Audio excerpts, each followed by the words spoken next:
আমাৰ ২০ নং জয়ৰামগুছি পৰিষদ সমষ্টিৰ আজি আমি বিশেষকৈ ৰাভা হাজং ছাত্ৰদল পৰিষদৰ আমাৰ ২৪-২৫ বিত্তবৰ্ষৰ দ্বাৰা আমন্ত্ৰিত হোৱা আমি জয়ৰামগুছি আমি পৰিষদ সমষ্টিত আজি আমি দুটা আমি ৰাস্তা আমি মুকলি কৰিলোঁ। প্ৰথম আমি মুকলি কৰিলোঁ আমাৰ জয়ৰামগুছিৰ সমষ্টিৰ আমাৰ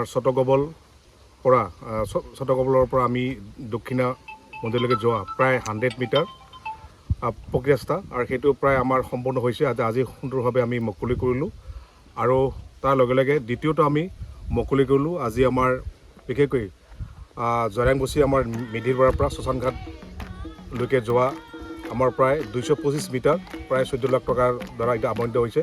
এইটো সুন্দৰভাৱে আজি আমাৰ নিৰ্মাণ কৰি ইতিমধ্যে সম্পূৰ্ণ কৰিছে আৰু আজি মুকলি কৰিলোঁ। আৰু এই মুকলি অনুষ্ঠানত আজি ইয়াত উপস্থিত থকা আমাৰ সন্মানীয় জয়ৰামগুছি পৰিষদ সমষ্টিৰ মোক সহযোগ কৰা আমাৰ প্ৰেমাজলী ৰাভা আমাৰ ইয়াৰ সদস্য হয়। তেওঁ আজি ইয়াত মোক সহযোগ কৰিলে আৰু আমাৰ বিশেষকৈ ৰাভা হাজং সাহিত্য পৰিষদৰ আমাৰ GM মদিত ৰাভা আৰু আমাৰ ৰাভা হাজং সাহিত্য পৰিষদৰ ex-GM ক্ৰমে আমাৰ দিবাকৰ শৰ্মা ডাঙৰীয়া, সঞ্জিত ওৰাং ডাঙৰীয়া আৰু চন্দন চতুৰ্থ ডাঙৰীয়া আৰু আমাৰ কেন্দ্ৰীয় ৰাভা হাজং যৌথ মঞ্চৰ আমাৰ সন্মানীয় বিষয়ববীয়াসকল আছে আৰু আমাৰ আঞ্চলিক প্ৰাক্তন ৰাভা ছাত্ৰ সন্থাৰ জয়ৰামগুছিৰ তেখেতসকলে আজি সহযোগ কৰিলে আৰু তেওঁলোকে আমাক সহযোগ কৰাৰ কাৰণে আমি তেখেতসকলক ধন্যবাদ জ্ঞাপন কৰিছোঁ।